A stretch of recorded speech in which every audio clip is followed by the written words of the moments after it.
Hey guys, welcome back. So for this video, I'll be doing something a little bit different, and there's a couple of reasons for that.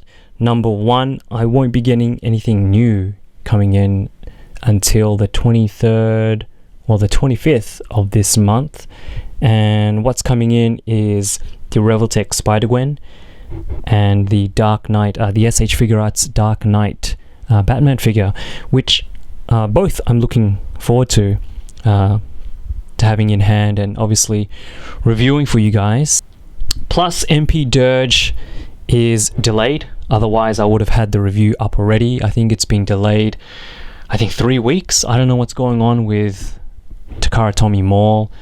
Some people have already got him in hand. There's a couple of reviews out there already. Kool Kollectibles has the review out already, so if you want to check out that review early, I'll have a link for his video down in the description. You can check that out.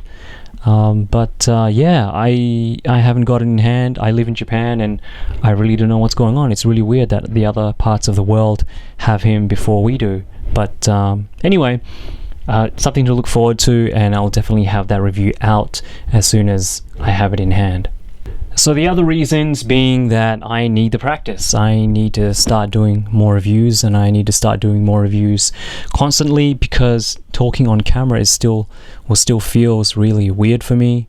A lot of you have been really kind with your comments, but I still think I could work on my speaking skills. I definitely need to practice a lot more and get more comfortable with reviewing and talking more naturally. But yeah, hopefully I got a couple of other videos lined up before the new stuff comes in, some other customs and tutorials that I want to get through before some other stuff comes in next month and the month after, because July and August there's actually going to be a lot of toys coming in, a lot of toys that I pre-ordered, and I kind of want to get the videos that I have lined up for this month done before I go on to the new stuff, if that makes any sense. Anyway, the last reason is because 2 weeks ago there was the Tokyo Toy Show, and Takara Tomy, they showed us images, some 3D renders and some actual photos of Masterpiece Dinobot, which I'm really excited about. I'm not sure about you guys, but I grew up watching G1, but the second full series I watched was Beast Wars, and I really loved that show.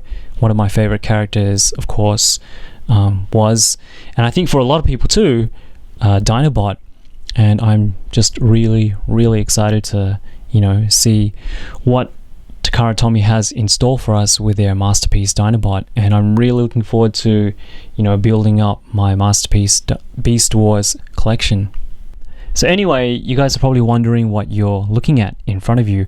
After coming back from the toy show and seeing all those images of Dinobot, it reminded me of a custom that I did for a client. Yes, I used to do customs. I used to do custom paint jobs for Transformers and other figures, but I don't do it anymore because it takes a lot of time, and I'm work is full on, and doing this and other projects that I have going on, I had to give up something, and customs was or is one of those things that I gave up. Anyway, going on to this custom, if you guys haven't already figured out, it is a custom Dinobot figure, which is made from an Age of Extinction Grimlock, Voyager Grimlock. The body itself is, just a painted Grimlock figure with Dinobot's colors.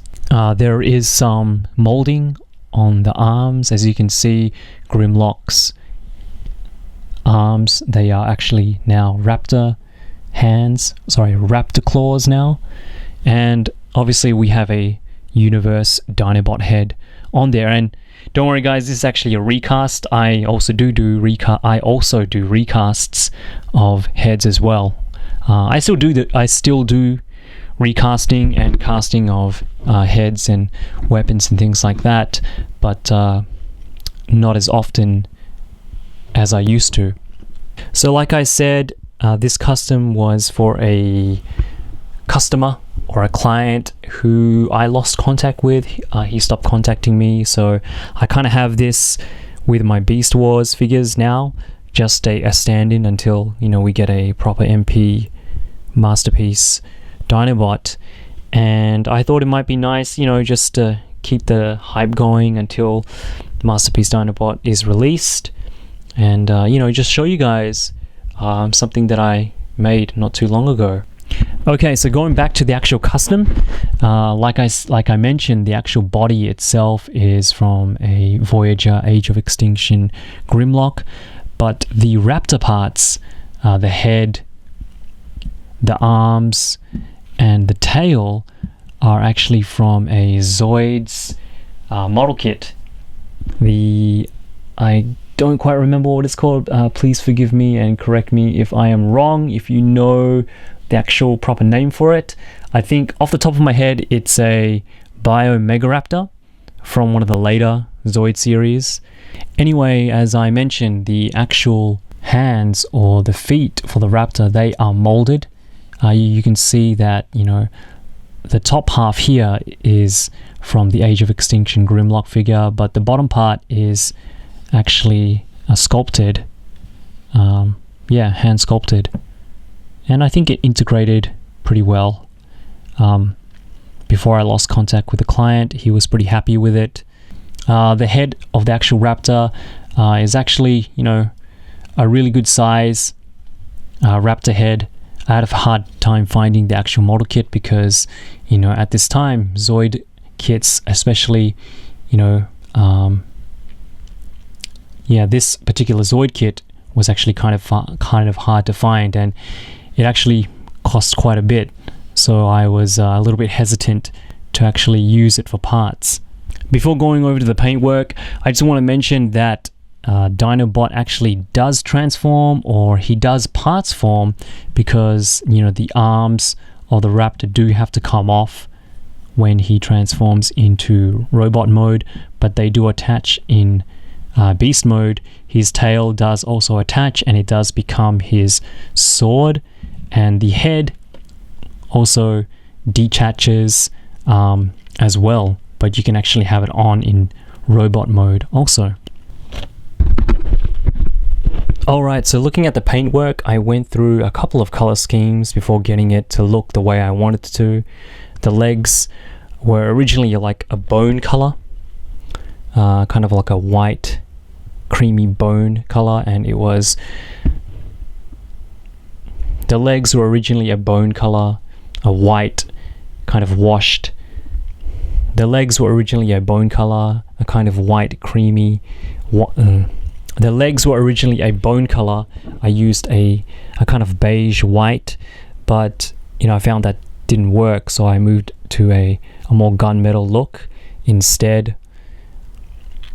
And as you can see, I used metallics for the shoulders, for the side parts of his waist, metallics for his head, metallics for his hands, and, you know, where I said that I use where I originally used bone white, I use gunmetal grey, and it kind of fades into a copper at the bottom of the legs. And I also use some metallic copper for his feet as well. But I also wanted to have, you know, a contrast, so a contrast with the metallics. I used some flat browns, tans, as you can see, for the actual the dinosaur parts, the dinosaur skin. And instead of the traditional brown stripes over the tan, I went for a more, you know, faded look, again at the request of the customer. So yeah, a lot of fading, a lot of shading work on the actual Dinobot figure. There you go, you can have a look at the back here as well.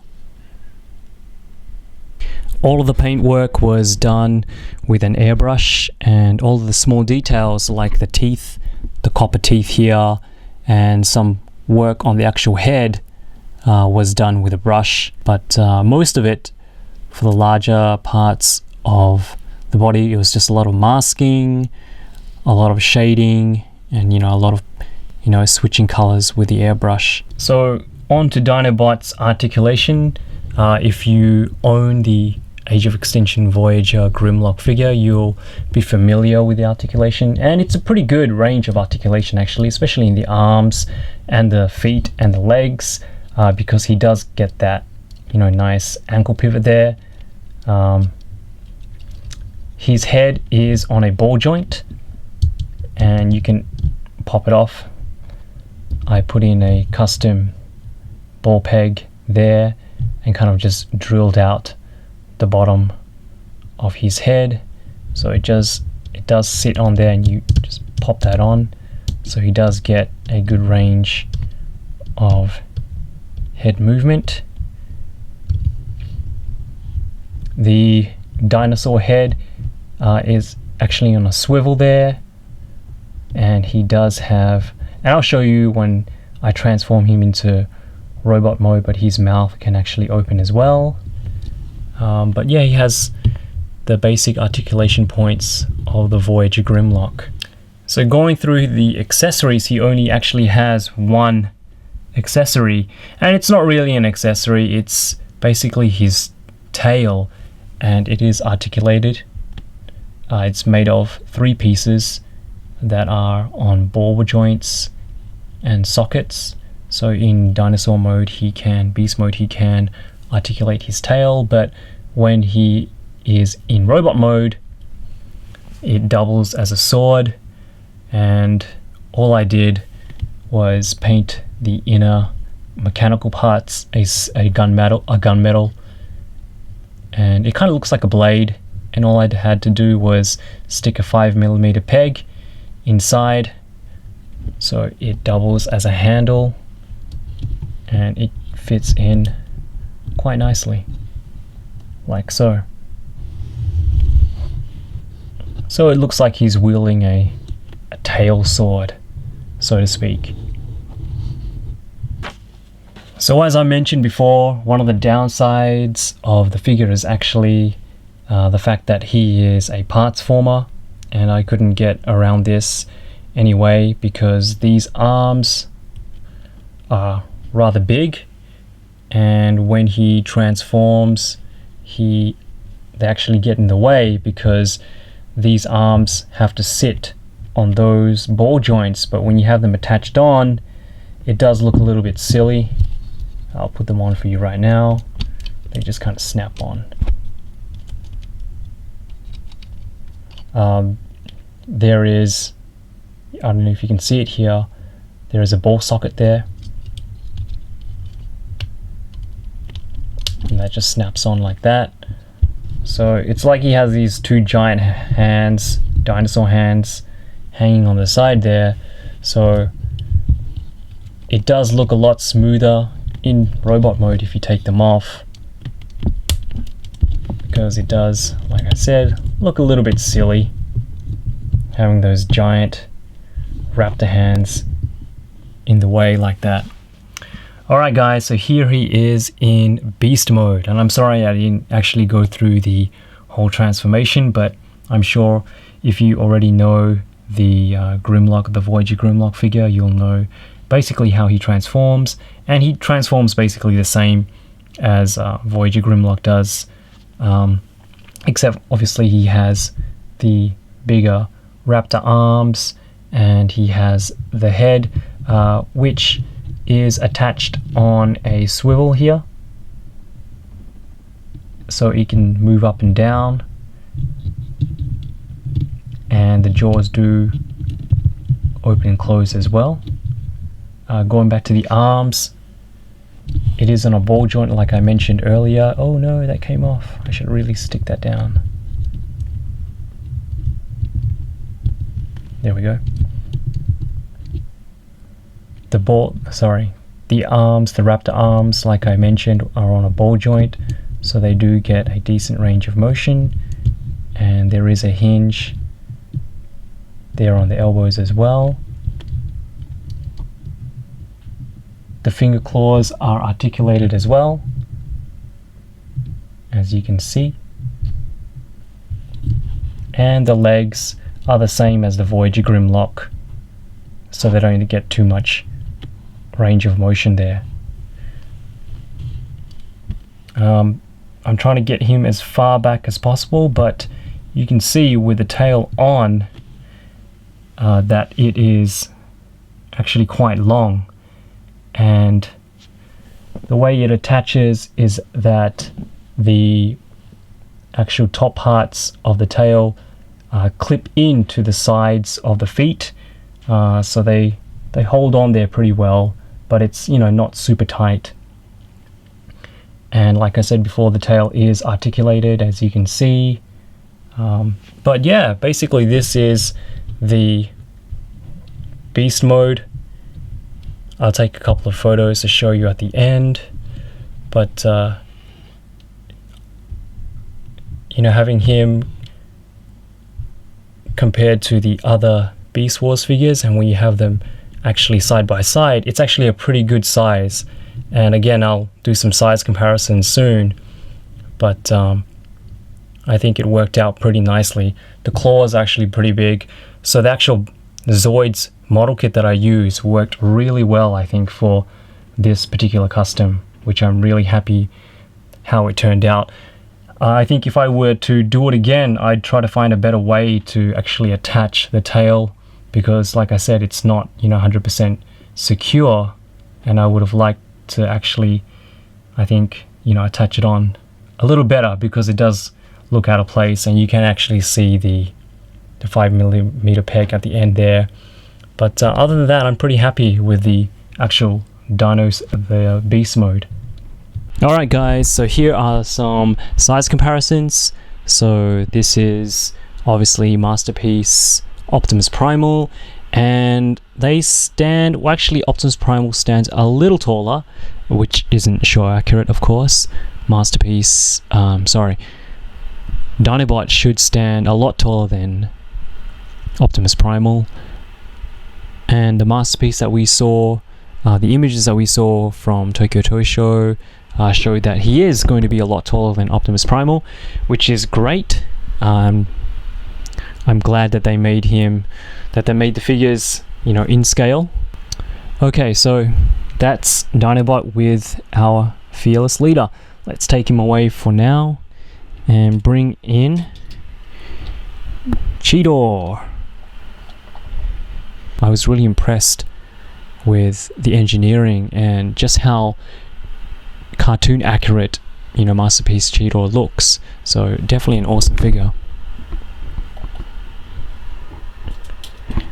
And up next, let's have him next to Generations, or the Takara Toy Show limited edition, exclusive Rhinox. And here we have him next to his buddy Rat Trap. And you have to forgive me everybody, I'm not sure which version this is. It's definitely not the Tokyo Toy Show exclusive. I think it could be the Takara regular release. Please correct me if I am wrong. And let's have Dinobot next to some of his old teammates. Let's have him next to everybody's favorite, Waspinator. And here is my custom Dinobot standing next to the rest of his Maximal buddies. And as you can see, he's not the correct aesthetic, but this is how I have him displayed on my shelf, standing next to the rest of his team. Alright guys, so I'm going to transform all of these figures into beast mode, just to give you an idea of what they look like together in beast mode. Alright guys, and we are back, and after spending, I don't know, 40 minutes, maybe it took an hour for me to transform everybody into beast mode, but here they all are together in a team, all in beast mode. But anyway, thank you guys for watching, and if you stuck around to the end, I really appreciate it. I know this is not a review about something that you can actually buy in the market at the moment, but hopefully this video got you excited for Beast Wars, for the Masterpiece line, for the upcoming Dinobot, and possibly Megatron, hopefully Megatron, and any other Masterpiece Beast Wars figures. Once again, I'm gonna have a couple other videos coming out next week. Hopefully Dirge, Masterpiece Dirge comes this weekend. I got an email from Takari Tommy Mall saying that it should come tomorrow, so hopefully I can get the review done this weekend and uploaded for you guys next week. But in the meantime, once again, I'll have a link for Kool Kollectibales Masterpiece Dirge review down in the link below. He already reviewed it. You guys should check it out. He's got a great channel, some really good reviews, and yeah, that's it. Hope to see you guys for the next video. Once again, you guys are the best. Thanks for watching, and I will see you next time. Bye for now.